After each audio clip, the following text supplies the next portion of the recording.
Dear students, Assalamu alaikum. We are going to start class 6, lecture 14, which is based on unit 8, introduction to algebra, exercise 8D. जी तो student हमारे पास exercise 8D का question number 1 क्या था? If x equal to -3, y equal to 5 and z equal to -2, evaluate the following. हम इसका part 5 कर रहे हैं. वो क्या था? हमारे पास x की वैल्यू थी -3, y 5, z -2. हमने क्या करना है? x, y और z की वैल्यू पुट करनी है और उसको सिंप्लीफाई करना है. x, y और z की वैल्यू पुट करें जरा. x की वैल्यू क्या है हमारे पास? -3 पुट कर दिया, प्लस y की वैल्यू हमारे पास क्या है? 5 पुट कर दी. नीचे z की वैल्यू डिवाइड में क्या है? z की वैल्यू -2 है हमारे पास, ये आ गया. प्लस का साइन है बीच में. y की वैल्यू हमारे पास 5 है, y की जगह 5 पुट कर दिया, प्लस z की वैल्यू है -2 पुट कर दिया, एंड नीचे x की वैल्यू है हमारे पास -3 पुट कर दिया. अब इसको सिंप्लीफाई कर लेते हैं. सिंप्लीफाई करने का क्या मेथड है हमारे पास? -3 प्लस 5 बाय -2 प्लस 5 -2 बाय -3. अब हमारे पास क्या आ जाएगा? -3 में से 5 को माइनस किया तो क्या आ जाएगा हमारे पास? 2 बाय -2 और प्लस ये क्या आ जाएगा? 5 में से 2 माइनस किया 3 बाय -3. अगर मैं इसको कैंसिल करूं तो क्या आ जाएगा हमारे पास? 2 1 2 आ जाता है 1 और 3 1 3. दोनों के साथ माइनस का साइन है, इसलिए -1 इंटू -1 आ जाएगा हमारे पास. तो ये क्या आ जाएगा? -2 हमारे पास इसका आंसर आ जाएगा. एवेलुएट करने के बाद आपके पास आंसर क्या आ रहा है? -1 ये आ जाएगा यहाँ पे, और -1 3 1 3. अगर आप इसको कैंसिल करें तो क्या आएगा? या एक और मेथड है, इसको अगर आप एलसीएम लेना चाहते हो, एलसीएम के मेथड से भी इसको सॉल्व कर सकते हैं. एलसीएम लेके आप इसको सॉल्व कर देंगे जी, क्या आएगा हमारे पास? उसका तब भी आंसर -2 ही आएगा.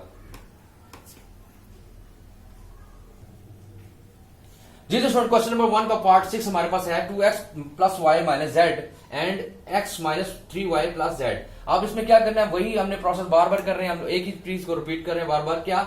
x की वैल्यू -3, y की वैल्यू 5, z की वैल्यू -2. हमने क्या करना है? वैल्यूज पुट करेंगे. 2 इंटू x की वैल्यू हमारे पास क्या है? -3 पुट कर दी, प्लस y की वैल्यू है 5 वो पुट कर दी, एंड माइनस का साइन, z की वैल्यू है -2. साइन का ख्याल रखिएगा, जो क्वेश्चन में साइन है वो एज इट इज, और जो वेरिएबल का साइन दिया हुआ है उसको हमने उसके साथ लिखना है. अब इसके बाद क्या है हमारे पास? नीचे क्या वैल्यू है हमारे पास? x की वैल्यू है -3 पुट कर दिया x की जगह पर, -3. y की वैल्यू हमारे पास है 5 पुट कर दिया, माइनस प्लस z की वैल्यू -2 है हमारे पास. अब इसको क्या करेंगे? सिंप्लीफाई कर लेंगे. इसको ओपन करेंगे, क्या हमारे पास आ जाएगा? जरा देखिएगा. 3 2 -6 आ जाएगा यहाँ पर, प्लस 5 आ जाएगा, और माइनस माइनस +2 आ जाएगा. नीचे क्या आ जाएगा हमारे पास? -3 एज इट इज आ जाएगा, -15 आ जाएगा, 15 एंड -2 आ जाएगा हमारे पास. अब इनको हम सिंप्लीफाई कर लेंगे तो क्या आ जाएगा? 5 और 2 7 होता है, 7 में से 6 को माइनस किया तो 1 रह जाएगा हमारे पास ऊपर. नीचे हमारे पास क्या आएगा? 15 और 3 18 आ जाएगा, माइनस माइनस प्लस. देखें, -15 -3 ये आ जाएगा -18. -18 में -2 को ऐड किया तो क्या आ जाएगा? -20. ये हमारे पास आ जाएगा. नीचे क्या आएगा? -20. आंसर क्या है हमारे पास? 1/-20 हमारे पास इसका आंसर आ जाएगा सॉल्व करने के बाद. जी तो स्टूडेंट हमारे पास क्वेश्चन 1 का पार्ट 7 क्या है हमारे पास? x into 2y plus 3z और नीचे 3zx है हमारे पास. हम वैल्यूज पुट करेंगे. वेरिएबल की जगह पे उसके हम जो नंबर दिए हैं वो पुट करेंगे. कैसे है? x की जगह पे क्या पुट होगा? -3 आ जाएगा, अंदर 2y, 2 इंटू y की वैल्यू हमारे पास क्या है? 5 प्लस 3 इंटू z की वैल्यू हमारे पास क्या है? z की वैल्यू है -2. हमने देखे वैल्यूज पुट कर दी सारी. आप देखें 2 की जगह 2y का मतलब है 2y की जगह पे 5 पुट कर दिया, z की जगह पे -2 पुट कर दिया, x की जगह पे -3 पुट कर दिया, और नीचे क्या है हमारे पास? 3z की वैल्यू. z की वैल्यू हमारे पास है -2 और x की वैल्यू क्या है? -3 हमारे पास आ गई. देखिए हमने वैल्यूज पुट की है, जस्ट वैल्यूज पुट की, x, y और z की वैल्यूज पुट कर दी. अब इसको सिंप्लीफाई कर लेते हैं. यहाँ पे -3 आ जाएगा, ब्रैकेट 5 2 10, 3 2 6, -6 आ जाएगा हमारे पास, ये आ गया. इसके बाद नीचे 3 2 6, 6 3 18, -18 हमारे पास आ जाएगा यहाँ पे. अब इसको सिंप्लीफाई कर लें. -3 इंटू 10 में 6 माइनस किया तो 4 आ जाएगा, और नीचे क्या आ जाएगा? -18, और क्या आ जाएगा हमारे पास? -12 बाय -18, और माइनस माइनस आपस में कैंसिल हो जाएगा. 6 2 12, 6 2 3 18. हाँ, हमारे पास 2/3 इसका आंसर आ जाएगा. दोबारा रिपीट कर देता हूं. हमारे पास क्या है? x, y एंड z की वैल्यू हमने पुट की. वैल्यू पुट करने के बाद इसको सिंप्लीफाई किया तो हमारे 5 2 10, 3 2 6, 10 -6 आ गया हमारे पास. 10 -6 क्या होता है? 4 होता है. -3 एज इट इज बाहर था, 4 3 -12 आ जाएगा. नीचे क्या है हमारे पास? देखें 3 2 6 6 3 18 हमारे पास आता है -18, ऊपर आएगा -12 -18, माइनस माइनस आपस में कैंसिल हो गए, 6 2 12 6 3 18, 2/3 हमारे पास इसका आंसर आ जाएगा।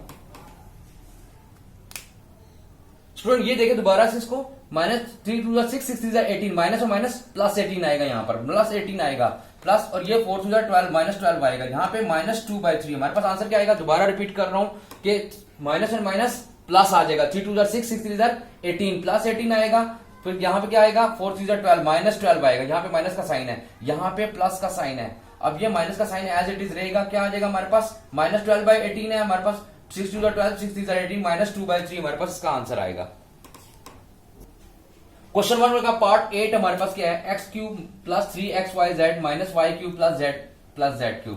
अब हमने क्या करना है, इसकी वैल्यूज पुट करनी है, फिर दोबारा x, y और z की जो वेरिएबल्स हैं उनके जो नंबर्स दिए हुए हैं, x की वैल्यू -3, y की 5 और z की -2, हमने वैल्यूज पुट करनी है। वैल्यूज पुट करते हैं, x की वैल्यू क्या है, x की वैल्यू x पावर 3 है, -3 की पावर 3 आ जाएगी, -3 पावर 3 प्लस 3xyz, x की वैल्यू है -3, y की वैल्यू है 5 और z की जगह पे -2 पुट कर दिया। नेक्स्ट है -y का क्यूब, y का क्यूब का मतलब है 5 का क्यूब, 5 पावर 3 प्लस z का क्यूब -2 का क्यूब पावर 3 हमने लिख दिया। अब इनको सॉल्व कर लेते हैं। -3 पावर 3 का क्या मतलब है कि -3 को 3 टाइम मल्टीप्लाई करें, आप 3 टाइम मल्टीप्लाई करें, और इसी तरह 5 का -5 क्यूब का मतलब क्या है, 5 को 3 टाइम मल्टीप्लाई करें, और प्लस -2 का क्यूब का क्या मतलब है, -2 को 3 टाइम मल्टीप्लाई करें, और इसको क्या करेंगे आपस में प्लस माइनस माइनस प्लस हो जाएगा, 5 2 10 30 और प्लस 90 हमारे पास इसका आ जाएगा इसको सॉल्व करने के बाद। अब आप क्या करें, इनको इसको सॉल्व कर लेते हैं। मेरे पास क्या आ जाएगा, ये 3 3 9 9 3 27, minus minus plus plus minus minus minus 27 plus 90, इसको सॉल्व करें, 5 5 25 5 25 5 125 माइनस 125, और ये इसको सॉल्व करें, 2 2 4 4 2 8, minus minus plus plus minus minus और प्लस माइनस माइनस आ जाएगा, -8 हमारे पास आ जाएगा। आप ये देखें हमारे पास क्या है, तीन वैल्यूज -25 -8 और -27, तीन वैल्यूज क्या है हमारे पास माइनस की हैं, -125 और -27, ये कितना आ जाएगा 7 5 12 2 4 5 -152 -152 में 8 को ऐड किया तो क्या आ जाएगा, 8 और 2 10 6 1 -160 प्लस 90, -160 प्लस 90, और 160 में से 90 को माइनस कर दिया, प्लस माइनस माइनस आ जाएगा, यहाँ पे 1 कैरी लिया तो क्या आ जाएगा, 16 में से 9 माइनस किया तो क्या आ जाएगा 7, तो हमारे पास क्या आ जाएगा +70 हमारे पास इसका, सॉरी -70 हमारे पास इसका आंसर आ जाएगा, क्योंकि माइनस की वैल्यू बड़ी है इसलिए -70 हमारे पास आंसर आ जाएगा। इसका क्या आ जाएगा, दोबारा रिपीट करता हूं मैं इसको, क्या है जी, x³ plus 3xyz - y³ plus z का क्यूब है। अब क्यूब की वैल्यू मैंने क्या किया, 3 टाइम मल्टीप्लाई करेंगे, जो उसकी पावर 3 है तो इसको 3 टाइम मल्टीप्लाई किया, 5 की पावर 3 है तो 3 टाइम मल्टीप्लाई किया, -2 और जो साइन गिवन है वो साइन के साथ, -2 की पावर 3 है तो -2 को 3 टाइम मल्टीप्लाई किया, 3 3 9 minus minus plus plus minus -27, 5 5 25 25 5 125, ये माइनस का साइन इसके बाहर है तो माइनस का साइन, 2 2 4 4 2 8 माइनस का साइन है इसलिए माइनस का साइन आएगा। हम क्या किया, -27 -125 -8, इनको सॉल्व किया तो हमारे पास आएगा -160, -160 में प्लस 90 प्लस माइनस माइनस -70 हमारे पास इसका आंसर आ जाएगा सॉल्व करने के बाद।